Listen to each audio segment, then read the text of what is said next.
Alors, la science, est-ce que c'est vraiment l'ennemi de l'émerveillement? C'est une vieille idée, cette histoire que quand on explique un mystère, eh bien, on le tue un peu.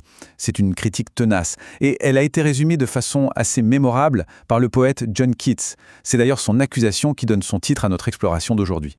Voilà, on est au cœur du problème. Le procès qui est fait à la science, il est là. En expliquant l'arc-en-ciel, Newton l'aurait vidé de sa magie. L'idée est plutôt séduisante, c'est vrai, parce qu'elle touche à quelque chose qu'on a tous un peu ressenti, que la connaissance peut parfois nous voler un certain plaisir, un plaisir plus innocent, comme si savoir comment ça marche nous empêchait de juste profiter du spectacle. On nous présente donc ça comme un choix.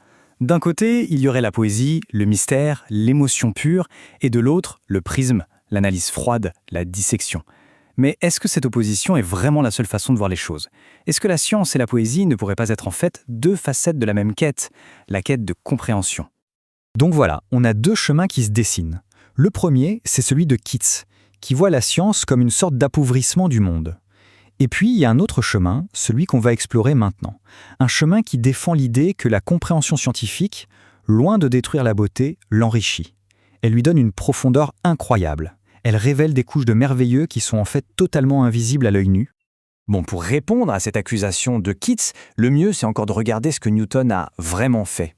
Est-ce qu'il a juste mis un point final à l'histoire de l'arc-en-ciel, ou est-ce que, peut-être sans même le savoir, il a écrit le tout premier vers d'un poème bien plus vaste, bien plus grandiose? Ce qui est génial avec l'expérience de Newton, c'est sa simplicité et sa puissance. Il n'a pas juste montré que la lumière blanche se décompose, non, il a été plus loin. En prouvant qu'une couleur pure, comme le rouge, ne change pas en passant dans un deuxième prisme, il a démontré que le prisme ne colore pas la lumière, il ne fait que la trier. Les couleurs sont déjà là, à l'intérieur, et la recombinaison finale, c'était la preuve ultime, la lumière blanche, c'est un mélange. Et c'est là que ça devient vraiment intéressant. Parce que cette expérience, ce n'était pas une fin en soi. C'était une ouverture. C'était une clé qui a déverrouillé une porte. Une porte qui donne sur l'infiniment grand. Ça a jeté les bases d'un outil qui allait nous permettre de percer les secrets des étoiles.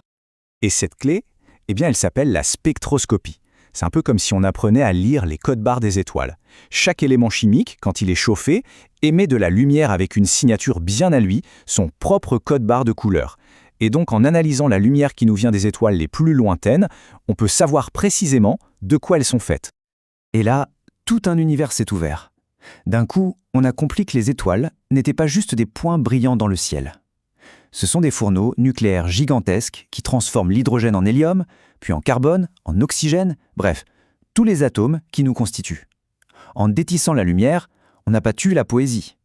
On a découvert qu'on est, littéralement, fait de poussière d'étoiles. Franchement, quelle poésie peut rivaliser avec ça? Mais l'émerveillement que la science nous propose, il n'est pas que dans les étoiles. Il est aussi là, juste sous nos yeux, dans le monde vivant.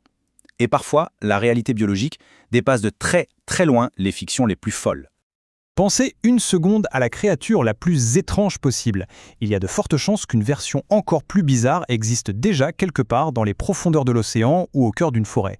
La biologie, en fait, nous ouvre les portes d'un zoo qui n'a absolument rien à envier à la science-fiction.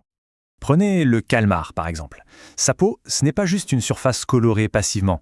Non, c'est un écran haute définition biologique.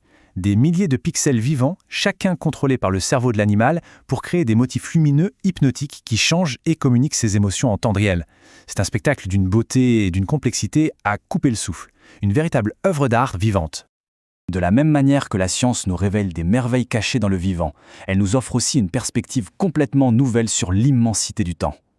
L'histoire de la vie sur Terre est tellement longue que notre cerveau a du mal à se la représenter. Cette analogie, elle va nous aider à saisir cette échelle vertigineuse. Ok, imaginons qu'on soit au pied de cette tour de livres. Toute notre histoire écrite, des pyramides à Internet, ça forme juste une petite pile, on pourrait s'asseoir dessus. L'histoire d'Agamemnon, de la guerre de Troie, ça arrive à peine à mi-mollet. Mais pour atteindre l'époque où nos ancêtres ont découvert le feu, là il faudrait grimper plus haut que la Statue de la Liberté. Et pour retrouver Lucie, on dépasse les plus hauts gratte-ciels de Chicago. Face à ça, notre propre existence paraît minuscule, non? Cette perspective, elle ne détruit rien. Au contraire, elle inspire une sorte d'humilité, de respect.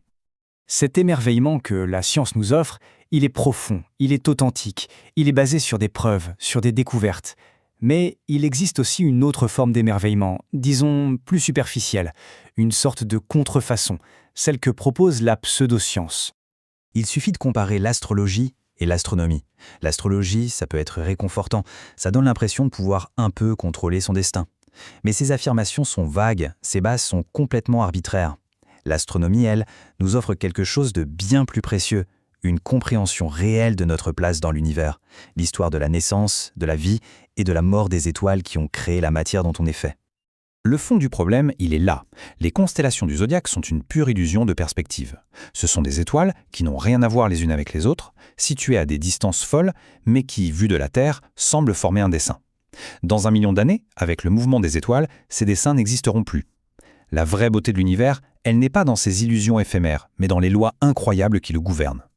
Alors voilà, on a vu comment, de Newton aux étoiles, du calmar aux profondeurs du temps, la science, loin de détruire la poésie, peut en fait la nourrir, l'enrichir. Revenons donc à notre question de départ. Est-ce que cette vision du monde a de la grandeur ? Tout à la fin de l'origine des espèces, Darwin lui-même n'utilise pas un langage froid et clinique, il utilise une prose qui est profondément poétique.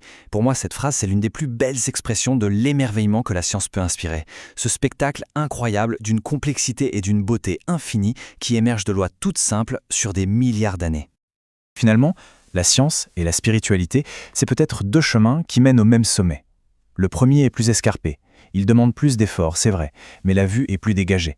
La pulsion de départ, ce sentiment d'admiration face au monde, est la même.